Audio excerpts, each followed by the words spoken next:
somebody's done you wrong, it's time for you to sing along and call them out, call them out, call them out. You gotta call them out, call them out, call them out. It's time to call them out. Jbird just going through life getting called out right and left. And for things that are sometimes not even fair, you said somebody's calling you out for getting your mail in your underwear, and you're never getting your mail in your underwear. Yeah, absolutely. I'm not getting my mail in my underwear at all. I don't understand what the heck is even going on. And you got a message that somebody said, stop getting your mail in your underwear? Yes, I don't even understand it. Go, stop having your undermail or your underwear set here. Yeah. And it's none of that's I haven't ordered underwear or anything. I don't know. That is pretty amazing. I think I'm in some kind of weird vortex. And then you said somebody shushed you as well, which to me, that's one of the most obnoxious things you could do is shush somebody else. And I get sometimes you may feel like it's warranted. I've seen Virginia be shushed many a time. I didn't. And it was warranted. It didn't even make any sense. I was driving in the Publix parking lot, and it was this. She was an old woman, and she kind of looked a little squirrely, and she walked right in front of my car and puts her hands up like that. And I didn't say anything, and my window was down, and I just drove by. She goes, shh, shh, and that was it. It made no sense. Huh? Yeah, she might have had. I don't know if there was something going on. Yeah, there could have been something going on, but you don't have a particularly loud vehicle. I mean, if it's something like that, I've heard some where I feel like some vehicles do need to get shushed. I wasn't in the wrong. She walked right in front and then shushed me, which didn't make any sense for the move. Oh, but my yeah, goodness. yeah. Yeah, getting called out right and left. Yeah. Okay. Oh, what are we going to do?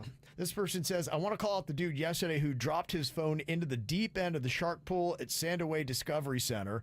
Couldn't get it out with the net, so I had to jump in there, fully clothed, to retrieve it. Do you work there? Sounds like they might.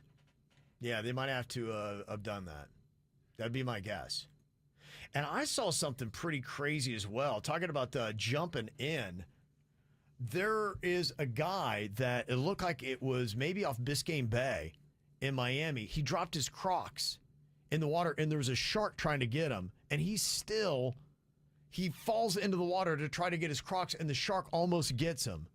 And he jumps out. I'm like, dog, if you're battling a shark for a Crocs, you got to let it go. How much Crocs run? I've never owned a pair, but they don't look like they could be that expensive. That is straight up Florida man stuff right there. That is Florida man. I mean, you got to let it go, right? You've got Crocs. You've got Crocs and sharks and sharks and Crocs. And yeah, he was bound determined to get those Crocs out. I'm like, dude, you're not going to need one of them because you're going to lose a leg. I'm not sure why Crocs get such hate. I find them quite comfortable. Why do they get so popular? Why do they get hate? I don't know. My son gets. Some people, I guess, think they're too informal, or I don't know what it is. They kind of are the Axe body spray of shoe. I feel like people kind of they dress it down. Great for teenage boys. Yeah, my 16-year-old son loves them.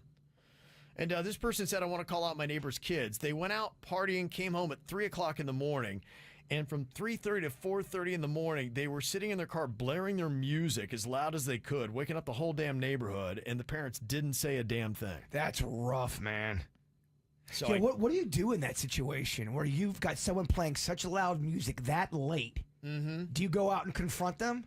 No, I think typically with something like that, you just call the non-emergency line, and hopefully the police will drop by and be like, hey, it's way past the time where you should not be that loud. Or you go the other way and you start a dance party.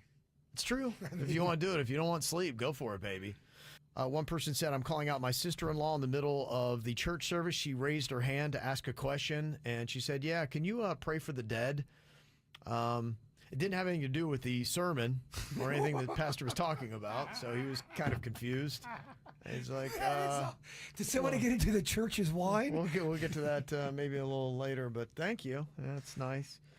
I guess if you don't know how things work, you'd be like, yeah, I got something over here. Wow, I bet you're not ready for that as the preacher or the priest. Or... Yeah, I've been in church enough that sometimes you never know, man. The crowd will throw you a high hanging curveball, and you do have people that are out there in the crowd to kind of assist and help. Yeah. I've seen that where the handlers have come over. There was a woman who brought her own instruments and had like a one-man band and a tambourine and was kind of going to town, and I think people were a little concerned. And Yeah, I they remember. said, we love your enthusiasm. but- I remember. I think it was your church or the Christ Fellowship. We're talking back in the early days. Yeah. And this guy started to angry pray out loud. Yeah. He stood up. Everyone was sitting down out of the blue. Yeah. Stood up and started.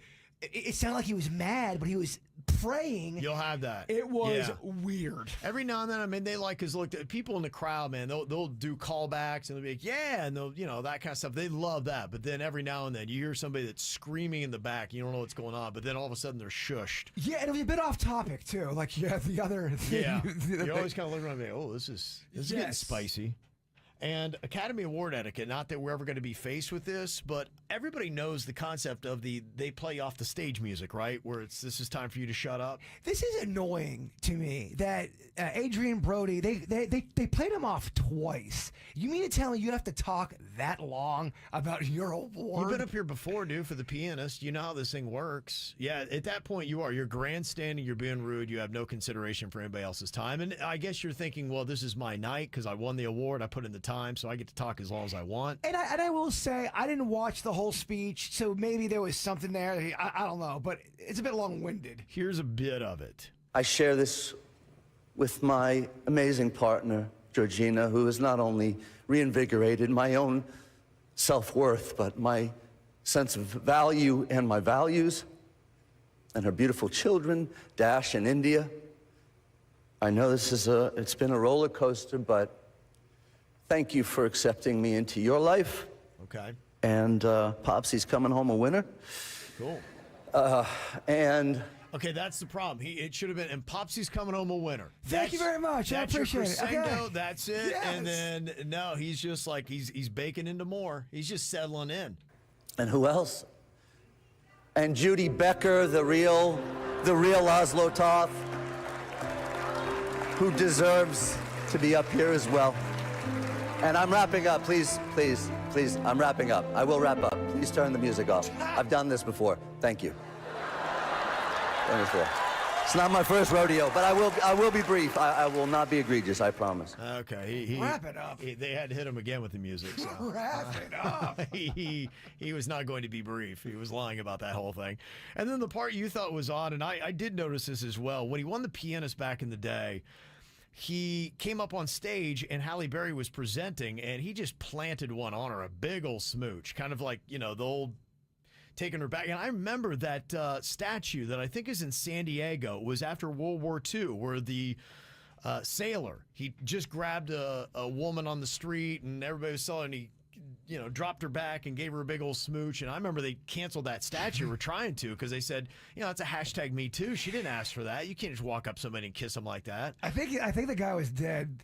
I think they were canceling the dead person, right? Yeah, I think so, yeah. And so he did it to Halle Berry, and then I saw last night after he'd gotten the award, she did the same thing to him. She came back up and grabbed him, and I was like, gosh, man, Hollywood's just so loose. Like, if that happened with me, I would be in so much trouble. Well, they probably planned this second one because it was a moment on the first time, but I don't think he had her permission. I think he just did that without her knowing on the Right. first one. I think so, too. But I guess she was showing him that it's A-okay. Go ahead and kiss me whenever you want. So that something went on last night at the Academy Awards. We got some good column-outs, too. Got to say what up to them Benjamin Buccaneers, the girls' soccer team over the weekend. They got it done.